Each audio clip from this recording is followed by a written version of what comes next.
ingreso de estos grupos a Bogotá, por eso sabemos perfectamente cuántas personas son, y en ningún momento ha pasado más de 2.000 personas, son algunas cifras 1.700, 2.000, nosotros vamos a adelantar un censo para determinar cuántas personas son con exactitud y cuántas de esas personas ya habían retornado y están volviendo. Secretario, ¿cuántos niños están en esta protesta en el CAN? Entiendo, como le digo, hasta que no tengamos un censo muy detallado, pero entiendo que el cálculo puede ser alrededor de 300, 400 niños y niñas que están allí en los predios del CAN. Imagínese, entre 300 y 400 niños viviendo a la intemperie. Esto puede ser una crisis en diferentes dimensiones, secretario. Una crisis de seguridad, una crisis humanitaria. ¿Qué va a hacer el distrito? Es muy grave porque ustedes recordarán lo que teníamos en Parque Nacional, que fue un asentamiento que duró meses, incluso años. Era un asentamiento en el que los niños y las niñas tenían unas grandes vulnerabilidades. Ahí teníamos, por poner un ejemplo, el río Arzobispo. Los niños bajaban a ese río y pues tenían unos riesgos ahí grandes, riesgos también asociados a personas externas a la comunidad que se acercaban. Nosotros iniciamos varias denuncias penales por casos de abuso sexual, de explotación sexual, y hicimos un acompañamiento permanente para el restablecimiento de derechos de niños y niñas. Esto se enmarca, digamos, en un tema que es de fondo en esta discusión, y es que el espacio público, los parques, pues no brindan las condiciones necesarias para la seguridad y el bienestar de niños y niñas y en general de la población. No son lugares adecuados para que las personas estén en estadías largas. Sí, doctor Silva, pero el problema, digo, para el distrito es, ellos ya han anunciado que tienen provisiones para permanecer allí por lo menos 15 días. ¿Qué va a hacer el distrito? Nosotros seguimos insistiendo en que vamos a garantizar el orden en la ciudad, vamos a garantizar el espacio público libre para todas las personas de la ciudad, y esto exige un compromiso del gobierno nacional, unas medidas del gobierno nacional escuché yo las palabras de la doctora Lilia, allí habría que corresponder ese mensaje entonces con acciones que garanticen la estadía de esas personas en condiciones adecuadas. No le corresponde al distrito, es un tema de la nación. Nosotros estamos muy preocupados porque no tenemos este recurso presupuestado, no tenemos las capacidades para atenderlo, y lo que pareciera es que nos quieren atribuir una responsabilidad que no nos corresponde. Secretario, de los indígenas que hoy están al frente del CAN, al frente de la Agencia Nacional de Tierras, que son, nos dice usted, 1.700, ¿se tienen caracterizados y se sabe cuántos de ellos ya habían estado en Bogotá, por ejemplo, en el Parque Nacional? No, ese es el proceso que tenemos que hacer en los próximos días, porque no se sabe con certeza en este momento cuántas personas son. Nosotros hemos tenido equipos, como le digo, desde el lunes a las 10:30 de la noche, yo mismo en persona estuve coordinando el acompañamiento a los buses que ingresaron. Fueron más de 30 buses y creo que 12 o 13 camionetas o vehículos más pequeños que ingresaron a la ciudad, y desde ahí tuvimos acompañamiento de Secretaría de Gobierno, Secretaría de Seguridad. Hoy tenemos presencia de equipos de Secretaría de Integración Social. Anoche, por ejemplo, estuvieron retenidos equipos, creo que unas 15, 16 personas estuvieron retenidas durante varios por parte de la comunidad, que estaban muy molestos porque habían citado una mesa de trabajo a las 7 de la noche. Los delegados del gobierno nacional no llegaron, la comunidad se ofuscó a partir de este suceso y mantuvieron durante 2 o 3 horas casi retenidos funcionarios del distrito. Pero esto es muy grave porque el director de la Agencia de Tierras había dicho que eso no había ocurrido. Usted nos confirma que sí pasó. ¿Fueron funcionarios de la alcaldía los que estuvieron retenidos por los indígenas? Fueron funcionarios de la alcaldía, fueron funcionarios de la Secretaría de Gobierno, de la Secretaría de Seguridad. Incluso puede dar fe de esto y atestiguar esto la misma Defensoría del Pueblo que estuvo allí presente. Hay muchos testigos, esto pues está validado por muchas personas. Estuvieron durante varias horas retenidas en el sitio. Sí. ¿Afuera o adentro del edificio? No, afuera del edificio, pero dentro del perímetro cerraron el perímetro y le impidieron la salida a las personas. que querían salir. Pues muy grave, no llegaron los funcionarios del gobierno. ¿Cómo logran ser liberados? ¿Cómo logran al final superar la crisis, secretario? No, finalmente permitieron la salida de las personas luego de varias horas, par de horas de diálogo, de conversación. Nuestros equipos estuvieron, como le digo, equipos de diálogo formados en la negociación, formados en la mediación. Garantizaron la salida de las personas. Allí incluso hubo, no solamente del distrito, allí quedaron personas retenidas que entiendo yo de un complejo judicial que hace parte del CAN, y otro tipo de personas estaban allí. Pues imagínese usted la situación, la confirmación que hace la alcaldía de Bogotá de que sí hubo retención de entre 15 y 20 funcionarios, personas en el CAN por parte de los indígenas molestos porque el gobierno no llegó a las mesas de negociación. Secretario, quiero hacerle una última pregunta sobre la logística y la financiación de este viaje. Usted nos dice fueron cerca de 20 o 30 buses, fueron 17, 15 camionetas, tienen carpas, tienen diferentes elementos. ¿Se sabe quién financia la logística de esta minga indígena, como lo llama el gobierno nacional? Mira, nosotros tenemos unas hipótesis, tenemos información sobre quienes financiaron la llegada. Lo que pasa es que usted me entenderá, yo no tengo en este momento las pruebas o las evidencias suficientes para hacer alguna afirmación en ese sentido, y preferiría no hacerlo hasta que no tenga esa confirmación. Pero las hipótesis son muy fuertes, Nosotros ¿hipótesis en el sentido, secretario, de que habría sido el propio gobierno nacional el que financió esta minga? Yo creo que esa es una pregunta que hay que hacerle al gobierno nacional, hay que hacerle a la unidad de víctimas, hay que hacerle al gobierno general si hubo algún tipo de participación o no. Para nosotros no es claro en este momento si hubo o no esa participación en la financiación de la minga. Es el secretario general de la alcaldía de Bogotá, Miguel Silva Moyano, con nosotros, confirmando que sí hubo retención de funcionarios en la minga, en el CAN, y abriendo la puerta a la posibilidad, es una hipótesis, de que el propio gobierno del presidente Petro haya financiado la minga, que hoy protesta en contra del propio gobierno. Secretario, muchas gracias. Bueno, muchas gracias a ustedes. 8-9 minutos. Don Cristian Correa, ¿qué pasa a esta hora en el CAN?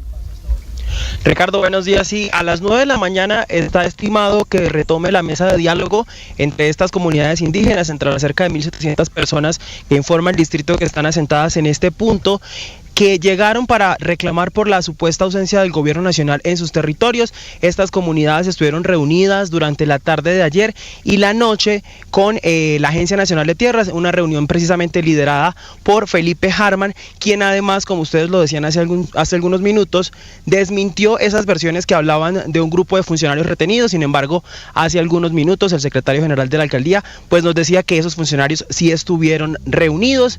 Esto también mientras el Instituto Colombiano de Bienestar Familiar manifestó que se encuentra haciendo permanente acompañamiento a los cerca de 500 niños, habla el Bienestar Familiar, que llegaron desde Risaralda. Además, otro punto muy importante, Ricardo, sobre las 8:30 de la mañana, que es otro de los puntos calientes que hay en este momento en Bogotá, se estima también que retome la reunión entre los delegados del CRIC, el Comité Regional Indígena del Cauca, y el Gobierno Nacional por los supuestos incumplimientos que también estaría teniendo el Gobierno Nacional con los acuerdos a los que llegaron en la minga indígena de agosto. Y además, como usted lo decía también hace algún momento, es importante recordarle a la ciudadanía que se activó nuevamente el bloqueo de la carrera séptima con calle 32, el grupo de campesinos que protesta frente a la Sociedad de Activos Especiales. Cristian, ¿tiene a la mano alguno de los manifestantes? En este momento, Ricardo, están reunidos a puerta cerrada para tomar decisiones y presentar, y más bien preparar la propuesta que van a tener en esta nueva mesa que tienen hoy con el gobierno nacional. Pendiente de usted cuando termine la reunión para hablar con ellos y para escucharlo, ¿le parece? Sí, señor, ya estamos encargándonos de eso. Ellos quedaron también de salir a entregarle a los medios de comunicación ya en unos minutos cuál es esa hoja de ruta que tienen planeada para hoy. Muy bien, Cristian, 8-11 minutos. Héctor, una situación bastante compleja y extraña la que hay detrás de estas manifestaciones y de esta minga indígena, como la llama el gobierno en Bogotá. Un nuevo escenario de confrontación sin duda entre el gobierno del presidente Gustavo Petro y de la alcaldía de Carlos Fernando Galán. Sí, es que me parece que hay dos temas que están unidos, digamos, a algunos otros de los que hemos conversado en estos días.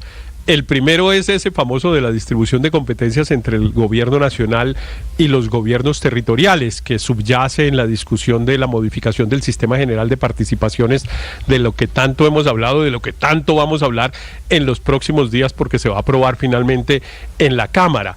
La pregunta es si realmente desde el punto de vista de la eficacia, de la gestión pública, lo correcto es que la atención de víctimas, como en este caso, pues parece ser que la debe hacer el gobierno nacional desde Bogotá, tanto que las víctimas tienen que venirse en unos buses desde 600 o 700 kilómetros de distancia a buscar a la autoridad pública que tiene que contestarles, o si lo correcto sería que esos recursos estuvieran en los territorios para que fueran las autoridades territoriales las que les respondieran. Ese me parece que es un primer tema que hay que unirlo y pensarlo, porque esto es en la práctica, eso que está pasando es en la práctica la discusión del sistema general de participaciones a las que se oponen pues muchos con razones técnicas respetables, pero que generan este tipo de problemas. Y el segundo punto es ese que de esta cosa un poco extraña de si el gobierno financió o no financió la avenida de las personas que protestan contra él mismo. Pues en realidad yo no creo que haya financiado, digamos, la avenida, pero lo que sí ha ocurrido y lo que está ocurriendo, y seguramente en algún momento va a tener que responder el gobierno, es que está entregando plata, perdóneme la expresión, no me gusta usarla porque es una exageración, pero digamos a chorros a organizaciones sociales como juntas de acción comunal, organizaciones indígenas, etcétera, sin una contraprestación clara. Pero son decenas de miles de millones de pesos los convenios que hace el gobierno nacional, por ejemplo, con el CRIC,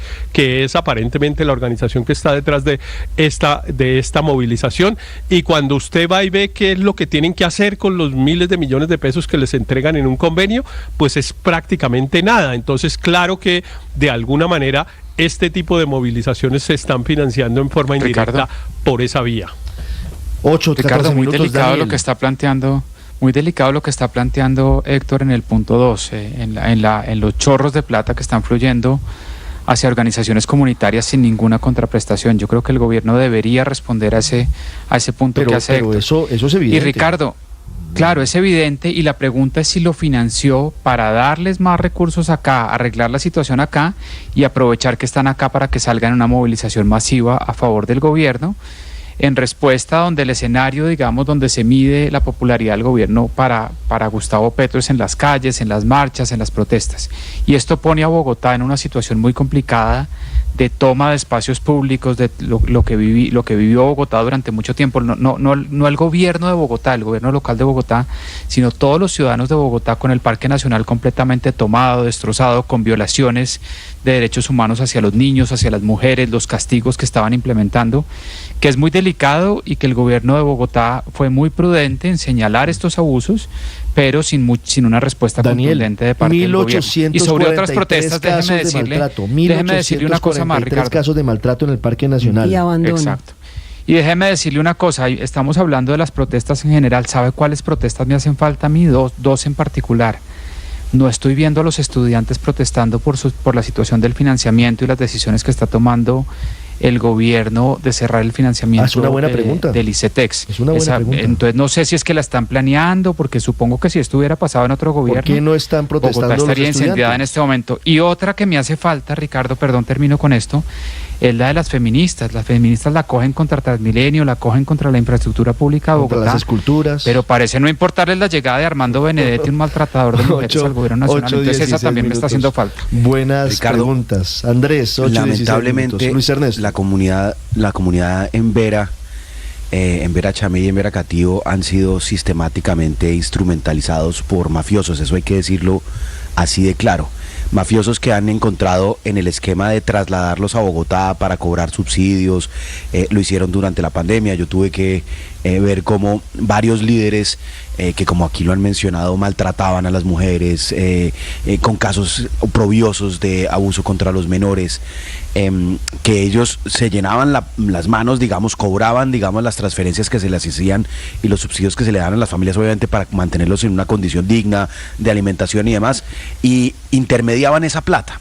Entonces, cuando uno ve la logística que nos describe aquí el secretario general, el doctor Moyano, cuando uno ve la logística de transporte y de desplazamiento a Bogotá, 30 buses que llegan simultáneamente, con camionetas, con carpas, un despliegue, un dispositivo logístico que no es propio de una comunidad y un grupo de familias vulnerables que están siendo desplazadas, digamos. Cuando uno ve, por ejemplo, fenómenos de desplazamiento que este país ha sido, pues lo ha vivido históricamente, una gran tragedia, uno ve, son familias que van desplazándose en condiciones muy precarias para llegar justamente a una ciudad o para buscar protección o para buscar oportunidades, pero esta logística de 30 buses al tiempo, carpas, ahí hay un gato encerrado que tenemos que entender, ahí hay un financiador. Yo la verdad no creo la tesis que pueda ser, pues habrá que ver, pero me parece muy extraño que el financiador sea el gobierno para que vengan y le monten un plantón al gobierno, digamos, eso no tiene mucho sentido. ¿Por qué le parece eso no tiene mucho sentido, pero Héctor da una idea de qué podría ser. Al final el lío de los indígenas aquí indefinidamente es para el alcalde de Bogotá. Claro, sí. Ricardo, es que ese es el... Esto no es del gobierno. Bueno. Eso es lo que explica toda la cosa. Yo comparto la inquietud de Luis Ernesto, es que eso en principio no tendría sentido. ¿Cómo así que el gobierno va a organizar o va a financiar directa o indirectamente una protesta que es contra el propio gobierno? Pero la cosa coge sentido si usted se pone a ver algo muy, muy lamentable que viene pasando en los últimos meses, Ricardo, y es que el gobierno nacional está metido como en una especie de guerra de baja intensidad permanente contra el gobierno de Bogotá, por donde usted lo mire, cosas que van desde los temas de la ampliación de la avenida Boyacá, temas de infraestructura, hasta estos temas. Usted ve al gobierno nacional por todo lado tratando de ponerle palos en la rueda y de sabotear al gobierno de Bogotá. Probablemente eso es el orgullo herido del presidente Petro y del pacto histórico por haber quedado de terceros en las elecciones, pero eso está sucediendo. El guayabo de la derrota de Bolívar, dice usted. No, mire, claro, mire, yo no sé si el gobierno financió o no esta movilización, pero la cosa sí es muy rara porque la movilización tiene una logística bastante robusta. Pero por otro lado, basta con ver que usted tiene a la directora de la unidad de víctimas diciendo: magnífico, vénganse para acá, porque es que en Bogotá es donde se toman las decisiones. Pero ¿a quién le va a tocar atender todos los efectos y las repercusiones de esto? Prestar atención humanitaria, vigilar que no se violen, como se ha hecho antes, los derechos de los niños. ¿A quién le toca intervenir cuando hay niños en el cepo, cuando hay mujeres que las están golpeando? Todo eso, la atención humanitaria, alimentación, saneamiento, baños, etcétera, eso es una carga que le cae al distrito de Bogotá, mientras el gobierno nacional se lava las manos y, como dice Héctor, sigue abriendo la llave con miles y miles de millones de pesos para las organizaciones que le son afines en esos territorios, sin exigir contraprestación ninguna. 819, María Consuelo, ¿es una estrategia del gobierno nacional contra el gobierno distrital? Es que lo que Andrés dice es tan claro que en septiembre el Distrito Capital invirtió 6.000 millones de pesos en la atención y el retorno de 163 familias en Vera, incluyendo transferencias monetarias para que estuvieran en sus resguardos y generaran proyectos productivos que les permitieran la permanencia en las regiones. Entonces, después de esta inversión de 6.000 millones de pesos, hoy llega una nueva minga que saluda la doctora Lilia Solano y que les da la bienvenida, pero que no prevé ningún tipo de recurso para su estadía ni para sus garantías mínimas aquí en Bogotá, porque ya consideran que eso es un problema de la capital, y resulta que Bogotá en este momento no tiene los recursos, no tiene presupuesto, pero adicionalmente es muy injusto que por reclamos al gobierno nacional, en el caso de los indígenas, en el caso de los campesinos que también durmieron anoche en el centro San Diego, y de las personas que se manifiestan en contra del gobierno nacional, como la señora que está amarrada en el Congreso, todo esto, estos platos rotos los termine pagando el Distrito Capital. Es sumamente injusto, pero además obedece, yo sí creo, a una estrategia como lo plantea Andrés. 821, coincidencialmente, Ricardo, Álvaro, están las bodegas muy activas en estos últimos días y en estas últimas horas, muy activas, digo, contra el alcalde de Bogotá, Carlos Fernando Galán. Así que, pues las dudas están todas sobre la mesa. Pareciera una estrategia política del gobierno nacional. Pues ese activismo de los indígenas, pues es producto de que el gobierno Petro ha buscado activar el movimiento social y uno entiende por qué lo hace. Considera que sus políticas sociales van dirigidas a esos sectores y que esos sectores no están organizados para apoyarlo. Si uno mira el problema más latente del gobierno Petro es que sus políticas no van mucho hacia la clase media. Tal vez por eso en los estadios gritan fuera Petro. Y los sectores a los que van dirigidas esas políticas pues no están muy organizadas por muchas razones, entre ellas porque la violencia, pues eso de la muerte de los líderes sociales creemos que es una cosa ajena, ¿no? Pues esos líderes sociales son los que representan esos movimientos sociales locales y que están diezmados pues por la violencia. Entonces los indígenas son de los pocos que se organizan y tienen una vocación política y el gobierno los financia. Yo no creo que haya financiado la plata para venir aquí a protestar, pero pues les está dando una financiación, como decía Héctor, y de ahí salen los recursos. Pero esos sectores, por más que quieran apoyar al gobierno Petro, pues al final, por el centralismo, tienen que venir a exigirle al gobierno, sea de izquierda o no, y termina eso rebotándole al gobierno, porque entre más activo ese movimiento social, más reacción y más protesta tiene. En algunos casos logra callarla, en otras no la logra encauzar. No tendría que ir el gobierno del cambio a los resguardos indígenas y hablar con ellos y darle las soluciones y no esperar a que vengan a Bogotá a bloquear. Es que pero es que el Estado Nacional es muy ineficiente, por eso vivimos llenos de protestas también en las regiones. Entonces, ahora que tienen plata los indígenas se vienen para acá. Y eso en parte, también como decía Héctor, es fruto de ese centralismo, porque las soluciones reales están acá. 8:23 minutos. Yo sí tengo una mirada muy diferente, Ricardo. ¿Está el gobierno detrás de las protestas indígenas que llegan a Bogotá? Es la pregunta. Está como culpable. Conozco con todo detalle los municipios de Pueblo Rico y Mistrato en Risaralda, de donde provienen estas comunidades indígenas en Vera Chamí. Y viven en el peor de los abandonos, en un abandono que tampoco ha resuelto el gobierno de Petro. Ahora, estos resguardos reciben recursos, no del gobierno como tal, del gobierno de Petro, reciben recursos que están regidos constitucionalmente y en el ordenamiento jurídico nacional para las comunidades indígenas. Y ellos seguramente echaron mano de ahí para poder movilizarse y hacer ver el problema en Colombia. A mí me parece que esa visión de que es que de manera maquiavélica Petro mueve a las comunidades indígenas para venir a crearle problemas a Carlos Fernando Galán está ocultando un problema de bulto, y es que Petro no le cumplió a las comunidades indígenas, y no son solo ellos. Mire, es bueno que se sepa también, Ricardo, que parte también de los emberas están hoy parados en un punto que se llama Remolinos, que obstaculiza las carreteras que van a Belén de Umbría y a Mistratoya, al municipio, de alguna manera al municipio de Guática. Pero también hay comunidades indígenas movilizadas en Arauca, y ayer en el Congreso de la República la líder indígena Guayú, Yasmín Epiayú, denunció cómo están desplazando de manera arbitraria a miles de familias guayú por distintos motivos en el departamento de La Guajira. Yo lo que veo de fondo, así la doctora Solano lo quiera ocultar, es un gran incumplimiento del gobierno colombiano con las comunidades indígenas. Acabamos de oír datos de decenas de niños muertos indígenas por desnutrición. Y se nos ocurre pensar que es que los indígenas vienen como a hacerle la segunda a Petro para molestarle la vida a Galán.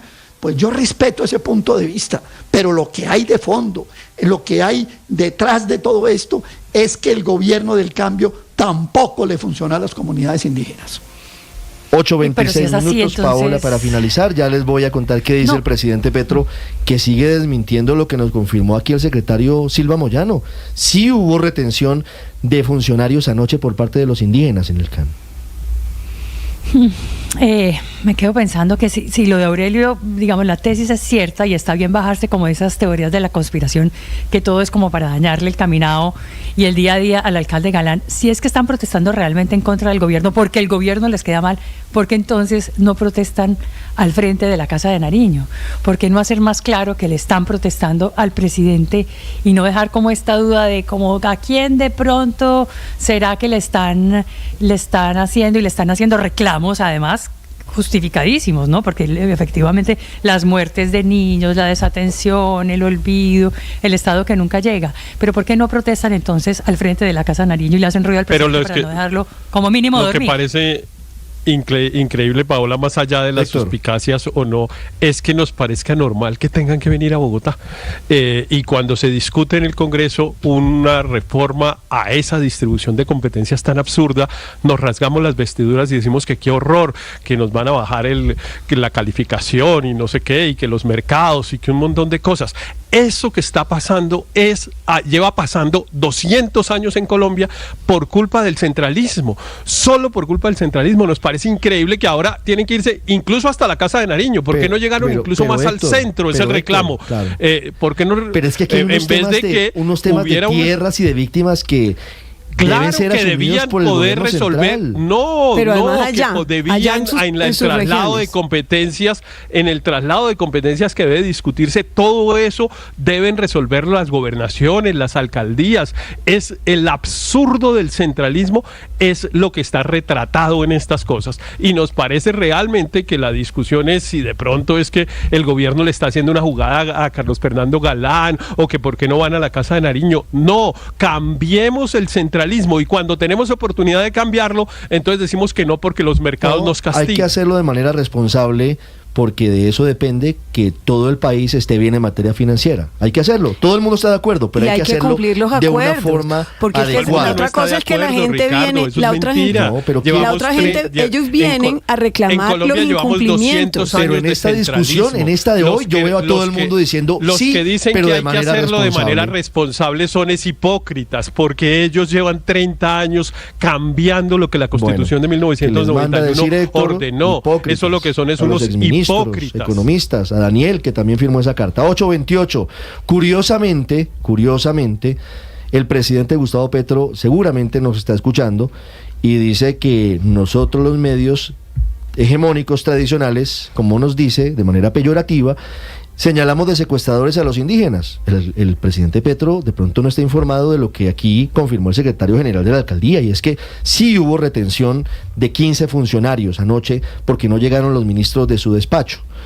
Y el presidente Petro esta mañana replica increíblemente un video de los indígenas que están en el CAN, alabando y protegiendo y apoyando al gobierno que les está incumpliendo, al gobierno del presidente Petro. Mateo Piñeros. Sí, señor Ricardo, es que recordemos que en las últimas horas llegaron más de 2.000 indígenas a pedir la presencia del presidente Gustavo Petro, a reclamar por algunos incumplimientos en materia de tierras. Pues hay una versión de que hubo una retención de 50 personas en horas de la noche. Esa versión la desmintió Felipe Harman, el director de la Agencia Nacional de Tierras, pero el secretario general de la alcaldía confirmó que sí hubo retenciones.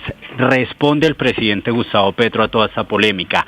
Mientras la prensa tradicional los llamaba anoche violentos y secuestradores, tal como lo hizo llamando terroristas a las juventudes que protestaban hace 3 años, los funcionarios de la ANT profundizaban soluciones para el pueblo en Vera a altas horas de la noche, y asegura: esto dicen los indígenas. En ese momento cita una versión o a un líder indígena que estaba ayer en estas reuniones y que se refirió, digamos, a la posición del gobierno nacional frente a este tema. Esto fue lo que dijo el líder indígena. Se encuentran acá, y nuestro pueblo en Vera Chamí, de que nuestro compromiso con el cambio, con el presidente Gustavo Petro Urrego, se mantiene en pie.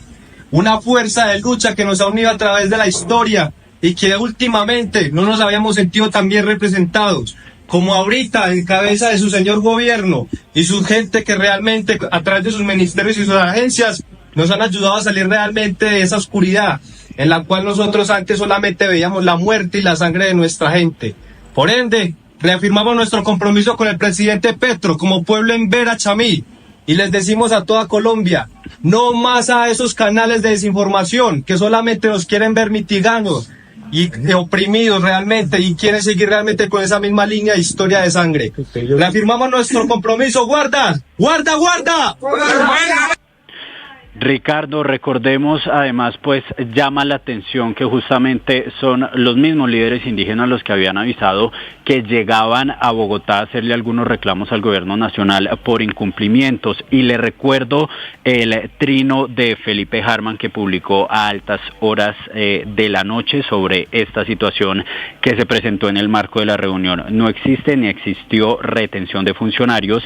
Estamos aún dialogando y organizando la agenda de mañana junto a la comunidad en Vera. Bueno, me quedan muchas preguntas. Ya vamos cerrando el tema porque hay otras noticias, pero si están apoyando al gobierno los indígenas en Vera, entonces ¿a qué vienen a Bogotá a exigirle a la Agencia Nacional de Tierras del gobierno que cumpla los compromisos? Y dos, sí, ese Luis discurso, Ernesto, Ricardo, se le ven las orejas al burro. Perdóneme. No, de acuerdo, este discurso sí deja, digamos, un poco la duda que uno dice, pero ¿qué sentido tiene traer 30 buses, carpas, logística para que le monten protesta? Pero ya cuando uno escucha la consigna de este muchacho, que además, lo digo con todo respeto, digamos, como lo dije antes, hay instrumentalizadores de la comunidad en Vera Chamí, y este es un muchacho político de Risaralda, aparentemente, digamos, de esa zona, que está obviamente haciendo sus consignas y seguramente una carrera política brillante dentro del pacto histórico, pero lo que no está bien es que utilicen a la gente de esa manera, y mucho menos a niños y a mujeres, que son las que terminan finalmente pagando los platos rotos a la intemperie. 8:32, los líderes indígenas en Vera dicen que siguen apoyando al presidente Petro y que sus funcionarios han sido muy buenos, pero protestan en Bogotá, llegan en masa a Bogotá, más de 1.700. Porque no les han cumplido. Porque el gobierno del presidente Petro que defienden no les ha cumplido. Y retuvieron a entre 15 y 20 funcionarios. Así el presidente no lo quiera ver. Ya regresamos en Mañanas Blue. Estás escuchando Blue Radio. 1 millón. 1 millón. 1 millón de noticias, sueños, emociones. 1 millón de seguidores. 1 millón de seguidores. 1 millón. Decirlo suena fácil. Lograrlo es de trabajo. Mucho trabajo. Ya somos más de 1 millón de suscriptores en nuestro canal de YouTube. Y sumando, 1.010.000. Sumando, 1.020.000. Y sumando. Blue, más que radio.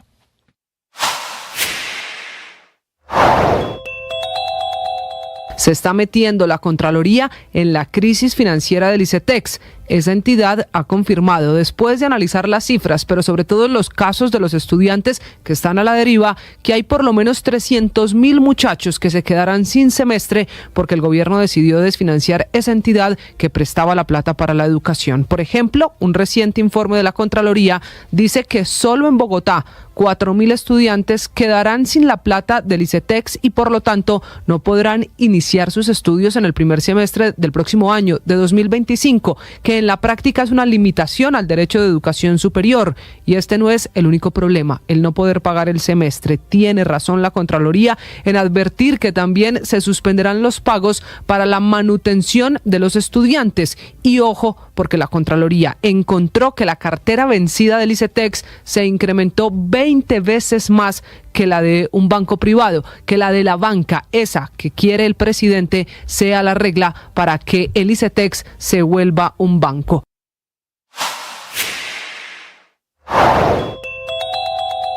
Situación de conflictividad social que hoy hay en el país, no solo en Bogotá, también en el norte de Santander, en Arauca, y se suma ahora el occidente de Colombia, con advertencias y amenazas de grupos de campesinos del Micay, de la zona de Argelia y del Tambo, de bloquear la vía panamericana, rechazando la operación Perseo del Ejército de Colombia en contra de las disidencias de Iván Mordisco.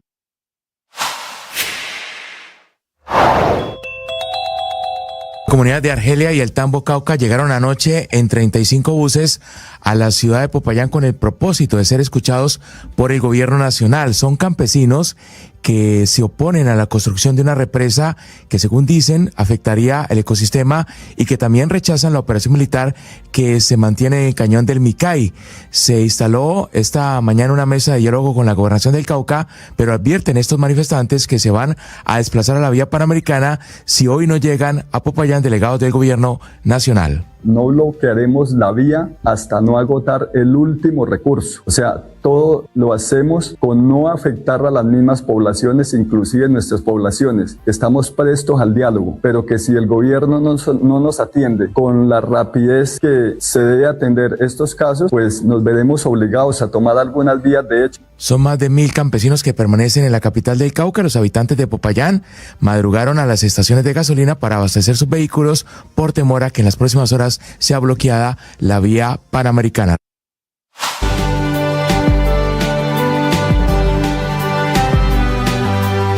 $8:36, padre. No hay seguramente un trámite más difícil de sacar adelante hoy en caso de que haya decisión de un divorcio de un matrimonio civil. Ni hablar del matrimonio católico. No. Bueno, en principio en el matrimonio católico no hay divorcio, lo que hay es una anulación, y aunque el Papa ha hecho tantos esfuerzos, sigue siendo un proceso realmente difícil. Pero el civil también. Conozco parejas que se han demorado no sé cuánto tiempo mientras se ponen de acuerdo, sobre todo que las mujeres en algunas ocasiones son víctimas, porque el tipo no quiere firmar y se arman unos problemas serios. Pero también en sentido contrario, padre. Hay hombres también que increíblemente pasan los años, pasan las décadas y no les da la gana firmar el divorcio de su esposa. También pasa. A pesar de que tienen cada uno establecida ya una familia, que es peor. Y hay muchos casos. Por eso me gustó la ley 837. Ojalá la proclamen Esto rápido. Cambiaría en principio, y esperamos que así sea, con la sanción de la ley de divorcio express. Ya terminó el trámite en el Congreso de Colombia y ahora está solamente esperando la sanción del presidente Gustavo Petro.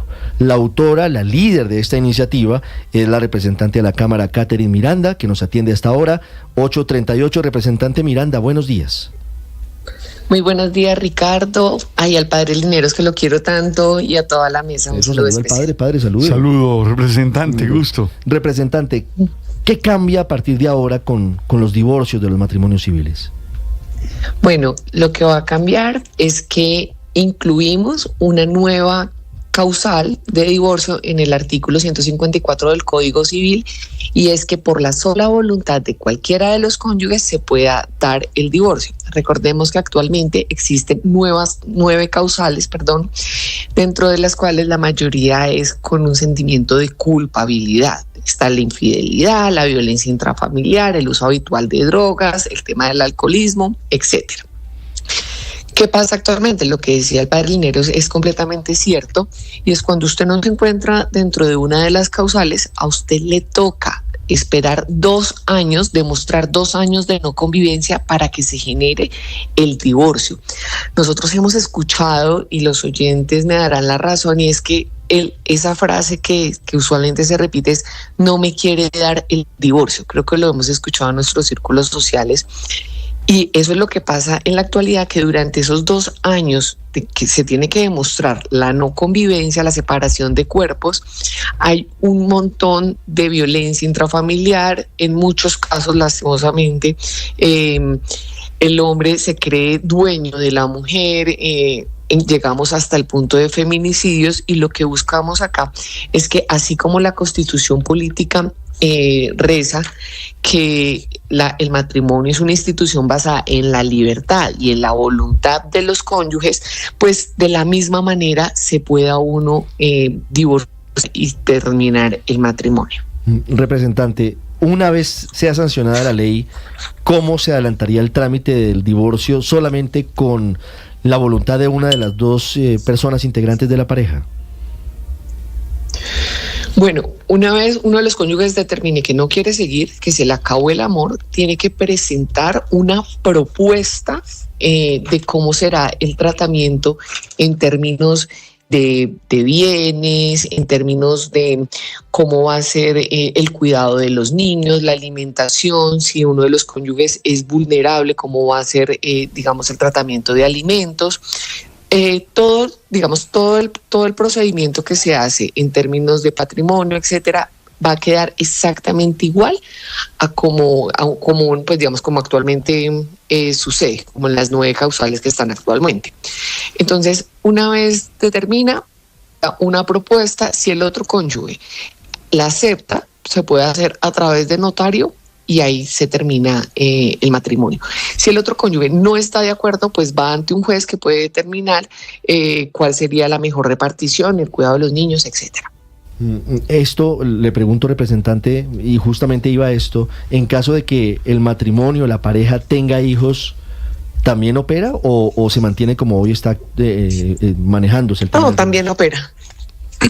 También opera, pero digamos, en el término de cómo va a ser el cuidado, cómo va a ser la alimentación, cómo van a ser la repartición de bienes, se va a mantener el mismo proceso que opera actualmente. Sí, pero doctora Miranda, eso en la práctica, hablemos de los bienes, porque viendo en redes sociales y a esta hora en nuestro canal de YouTube, muchas preguntas se puede acelerar y puede ser ahora el divorcio express, pero ¿qué pasa si no hay acuerdo en la repartición de los bienes? Estamos de acuerdo en divorciarnos, pero no en cómo se reparte la plata. ¿Ahí qué? Entonces se hace la propuesta. El cónyuge que quiere separarse le hace la propuesta al otro. El otro no está de acuerdo, entonces ya no puede ser mediante notaría, sino ya iría ante un juez, como actualmente sucede. Pero mientras se hace ese proceso, ¿legalmente ya estamos divorciados o hay que esperar toda la decisión del juez para considerarse que esa persona logró divorciarse? Hasta tanto no se solucione el tema de los bienes, el tema de los alimentos, no puede existir el divorcio. Ese es un cuello de botella, ¿no? Perdóneme, Paula, pero claro, ahí sigue existiendo un cuello de botella, digamos, menor, pero existe un cuello de botella, seguiría el cuello de botella allí, porque a veces el lío está en eso, el lío está en el tema de los hijos y en el tema de la repartición de bienes. Claro, pero entonces vamos a lo que pasa en la vida real en nuestro país. La mayoría de personas vulnerables al interior de una relación son las mujeres. ¿Por qué? Porque son las que se quedan en el hogar, las que, no han cotizado, etcétera. Lo que nosotros buscamos es que hay que proteger la parte más vulnerable. En el caso de que el hombre sea quien determine que quiere de manera unilateral acabar con el matrimonio, si la mujer no está de acuerdo con la propuesta que le hace el hombre, pues lo lógico es que sea un juez de la República quien determine cuál puede ser, la manera adecuada y más equitativa para separar los bienes. Y eso fue uno de los temas que nosotros estudiamos durante la discusión del proyecto de ley, y efectivamente no se puede generar el divorcio hasta tanto no haya una repartición adecuada de los bienes y de los compromisos también con los niños, etcétera. Sí. Es que una cosa son los acuerdos de custodia, cuota alimentaria y liquidación económica de la sociedad conyugal, pero ¿qué pasa, doctora Miranda, con la parte de compensación económica que en algún momento se llegó a hablar en la discusión de este proyecto en el Congreso? Compensación económica que a modo de indemnización tiene que dar el cónyuge que deliberadamente y por voluntad propia decide divorciarse y que creo aplica, por ejemplo, en países como España. ¿Eso quedó o no quedó? Sí quedó. Hay un apoyo a las víctimas, hay una indemnización económica y simbólica para cónyuges víctimas de violencia intrafamiliar. En estos casos, obviamente, existe esa protección. Representante, me escriben oyentes y me dicen, bueno, a futuro existe la posibilidad de legislar, por ejemplo, para presionar, hablo de parejas hipotéticas, al hombre a quien no le interesa o no le conviene pagar una cuota justa o dar unas condiciones adecuadas al hijo de la pareja o a los hijos de la pareja?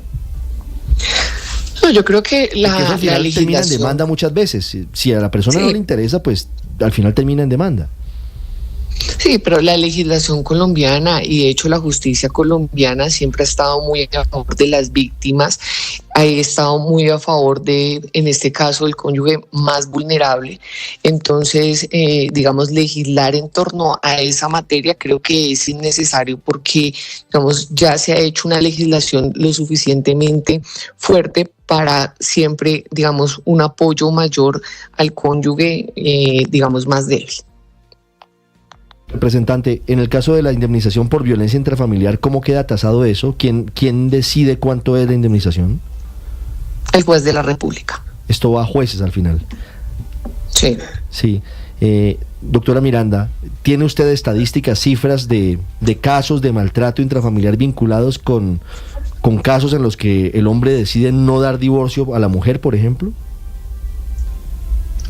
Como tal, es muy difícil precisar, porque digamos muchos se dan en los matrimonios, digamos, civiles. Pero según las cifras que tenemos nosotros de medicina legal, de enero a septiembre de este año, más de 26.000 mujeres han sido víctimas de violencia en pareja, más de 3.000 niños a lo largo de este año han sido víctimas de violencia intrafamiliar. Y lo que les digo es que en el estudio que nosotros hicimos para la realización del proyecto de ley es cómo durante esos 2 años de no convivencia se incrementa de manera notable la violencia intrafamiliar al interior de los hogares, porque el hombre nuevamente se da por hecho de que la mujer, digamos en este caso, sigue siendo su pareja, entonces se incrementa la violencia de una manera significativa, y esto también lo hemos visto en los diferentes países donde ha pasado el proyecto de ley. Sí, esa indemnización, representante Miranda, ¿es solo para maltrato físico o también para maltrato psicológico? En general, tipo de violencia intrafamiliar que puede ser psicológica, económica, etcétera, pero nuevamente lo determina un juez. Hay otra cosa muy importante, y es que en los países donde ya es ley donde ya es ley, hay unos estudios muy interesantes que demuestran que los procesos de divorcio más simples, como los que aprobamos ahora, reducen el estrés emocional, ayudan a las personas a rehacer sus vidas mucho más rápidos, y se genera un estrés muchísimo menor, sobre todo en los niños. Sí, ¿y cuánto es el tiempo, digamos, entre que una persona dice unilateralmente me quiero divorciar y poderse divorciar versus lo que se demora si alude y se acude a una de las 9 causales hoy permitidas en el Código Civil? Bueno, más o menos el tránsito de más o menos cuánto dura un divorcio en Colombia, además eso súmele los costos de los abogados, ¿no? Porque hay un tema económico también importante, es alrededor de 3 años para que se pueda generar un divorcio cuando, digamos, o no se aduce una de las causales, o hay que esperar los 2 años de no convivencia, etcétera. Más o menos son 3 años. No puedo darle esa cifra con exactitud, porque digamos Argentina, México y España tienen diferentes regímenes. En uno eliminaron todas las causales y solamente dejaron la libre voluntad de las partes, y en otros vincularon una nueva causal, como lo estamos haciendo en la legislación colombiana. Claro, representante, muchas preguntas de oyentes, por supuesto, que están en medio de procesos similares. ¿Debería hacerse la separación de bienes antes de pedir el divorcio exprés? Me pregunta un oyente interesado. Sí, la apuesta es que antes de que se genere el divorcio y quede en firme, tiene que haber una repartición de bienes, tiene que haber una repartición, digamos, de las obligaciones en el caso de que haya niños, en el caso de que uno de los cónyuges sea vulnerable. Es obvio, para mí es obvio que tiene que, digamos, estar las cuentas claras antes de que se proceda legalmente al divorcio. Claro, entendiendo que es un asunto que mayoritariamente tiene como víctimas a las mujeres, representante, me escribe un oyente y nos dice, no, también se da en sentido contrario. Hay mujeres que no dan el divorcio a los hombres, ¿sí? Pueden ser muchos. Quiero contarle, no señor, quiero contarle que cuando estuvimos haciendo esto, obviamente en nuestros canales de información de la ciudadanía, en redes sociales, nos preguntan, y le digo, yo pensé, al igual que usted, que esto era más hacia las mujeres. No señor, esto es 50-50. Ah, repartido. Acá estamos tanto hombres como mujeres están interesados en el divorcio libre. Así es. Mire, representante, ¿esta legislación aplica para las parejas de unión libre que llevan más de 2 años conviviendo? Sí, señor. También aplica para el matrimonio civil y para la unión marital, de hecho. Eso es claro. Sí, señor. Claro, representante, ya es un hecho, ya hay divorcio exprés aprobado en Colombia. Sin embargo, quisiera saber su opinión, porque el debate ayer en esta última aprobación en la Cámara de Representantes termina con una polémica, quizá del sector más radical de los conservadores, liderados por ejemplo por el representante Luis Miguel López, que dice que al final este es un proyecto y esta ya es una ley de la República que lo que quiere es desincentivar el matrimonio, que en Colombia la gente se case menos. ¿Qué responder a eso? Bueno, primero, mis argumentos son absolutamente técnicos, sustentados también con pronunciamientos Constitucional. A mí me gusta legislar es con la Constitución política debajo del brazo y no con la Biblia. De ninguna manera estamos desincentivando el matrimonio. La intención genuina de mi ley es cuidar la mujer, cuidar el concepto de familia. El concepto de familia no puede estar siendo, digamos, de manera obligada. Como les decía, la Constitución política determina que el matrimonio es una institución basada en la libertad y en la voluntad de las personas. Si una de las personas no quiere seguir con la otra, pues yo creo que lo más lógico es que usted tenga la capacidad y la libertad de terminar, digamos, esta relación. La sentencia 111 del 2022 de la Corte Constitucional también dice que y establece que no se puede obligar a mantener un vínculo. La sentencia de unificación del 2014 dice que el Estado tiene el deber de no intervenir en los asuntos de familia a menos de que resulte necesario proteger los derechos de quienes la conforman. Entonces, mantener, digamos, esa visión un poco retrógrada de obligarse, así como antiguamente se hacía, de que usted mantenga su matrimonio, lo que ha causado es violencia intrafamiliar, lo que ha causado es infidelidad, pero también infelicidad, y el tema de criar a los hijos en unos entornos no sanos, yo creo que es más contraproducente que beneficioso. Sí, y ese es un punto también muy importante sobre lo que es mejor para los hijos. Ese es un punto que tienen en cuenta y que deciden las parejas. Hay personas que deciden no divorciarse simplemente porque consideran que lo mejor para sus hijos es tener la figura de papá y mamá juntas, aunque ni se miren, aunque no haya realmente una pareja ahí.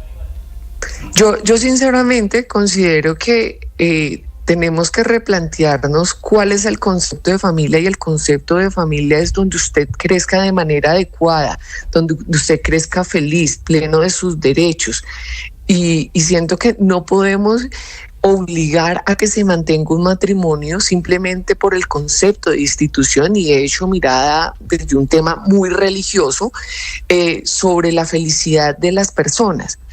¿Qué sacamos nosotros manteniendo el concepto de papá, mamá e hijos si todas las noches están gritando, si el hombre llega borracho a pegarle a la mujer? Entonces yo creo que pensemos más en quiénes son los vulnerables, y el concepto de felicidad y de libertad, que creo que es lo que tenemos que abanderar en estos momentos en la sociedad. 8:54 minutos, representante Catherine Miranda, muchas gracias. A ustedes muchísimas gracias. Muy bien, ahí está planteado, padre. Sigo diciendo que es el un muy buen proyecto. Express. A mí me parece un muy buen proyecto. ¿Por qué no se aplica, por ejemplo, para el matrimonio católico? ¿Por qué no es tan fácil? No, porque la teología es otra cosa. Para nosotros el matrimonio es un sacramento, y al ser un sacramento tiene unas condiciones especiales. Para nosotros es indisoluble, ¿verdad? De hecho, no hay divorcio católico. Lo que hay es una constatación que no se cumplieron todas las condiciones y que en ese no hubo sacramento. ¿Pero por qué no puede haber divorcio católico? Porque para nosotros significa el signo del amor de Cristo por la iglesia, y eso no se rompe nunca. Es por eso realmente. Pero las parejas sí dejan de amarse. Claro, y no, yo estoy de acuerdo, y se transforma.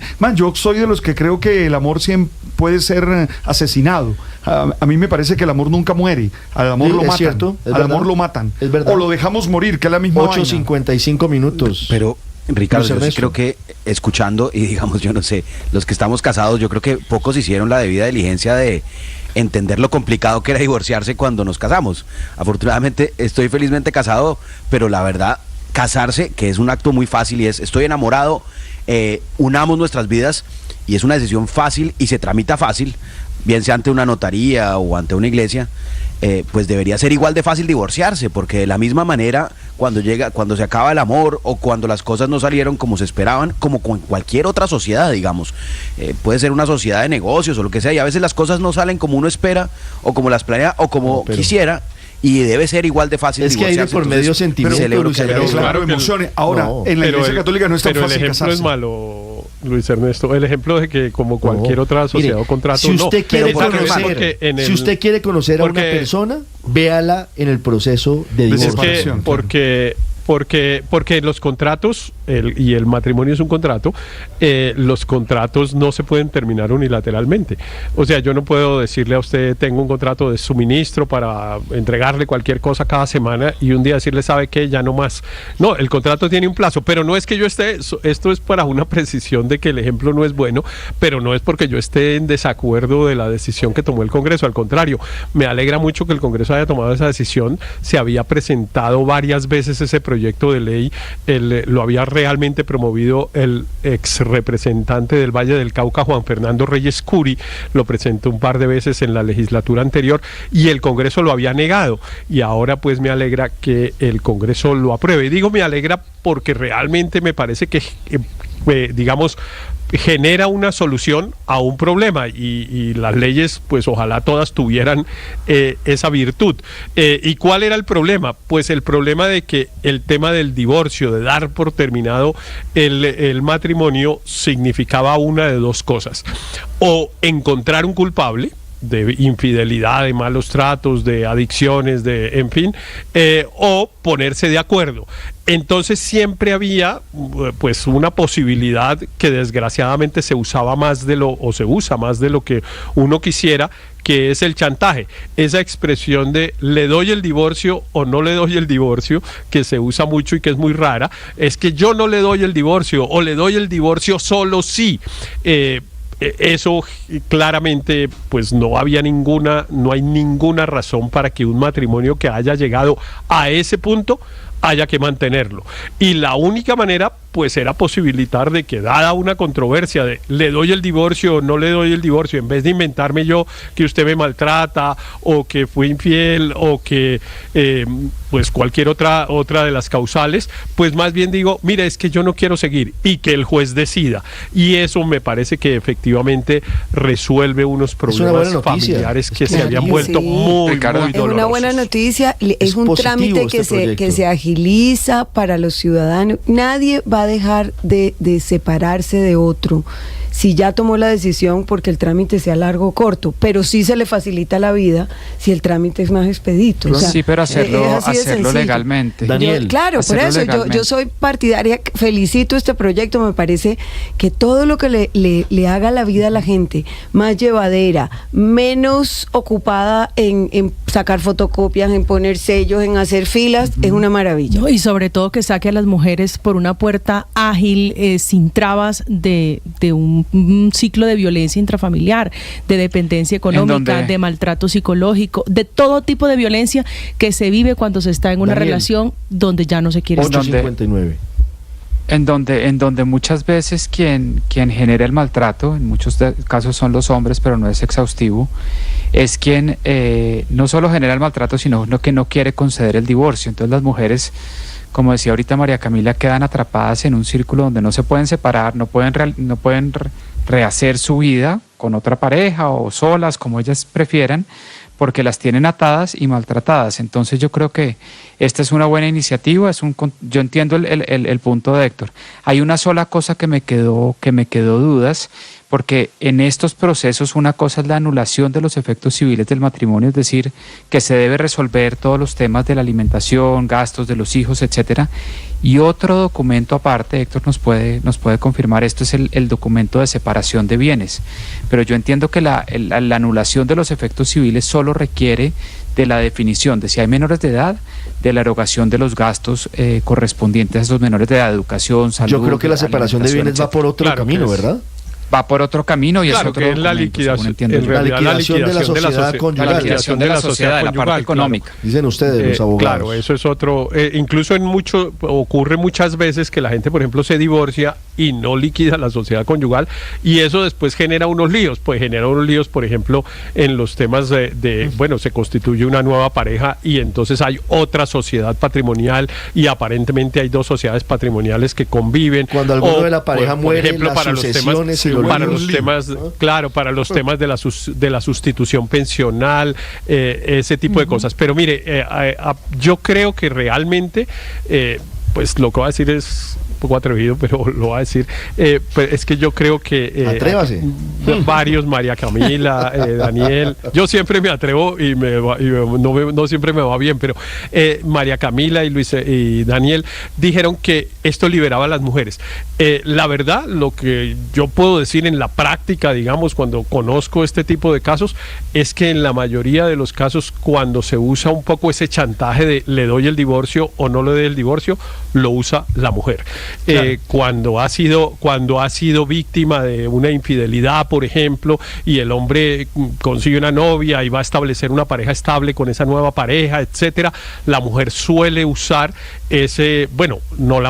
unas mujeres suelen usar ese mecanismo de no le doy el divorcio. Entonces, en realidad, yo creo que más hombres van a pedir el divorcio por decisión unilateral que mujeres. Bueno, yo creo, pero ya lo dijo la representante, que es un 50-50. A mí realmente lo que me parece más importante aquí es que se respete el tema de la libertad. Es que creo que esa es la base de una relación. Sí, es que esa es la base de una relación. Esa es la base de compartir un proyecto. No quiero estar más contigo, no te amo, no soporto estar contigo. Punto. Es decir, me parece que todo lo que nos ayude a ser más libres, también desde el cumplimiento de nuestros deberes, está bien. Entonces, por eso yo estoy de acuerdo. Paola, para finalizar. Y quiero dejar claro que que el tema del matrimonio católico es que por eso es que debieran casarse por lo católico los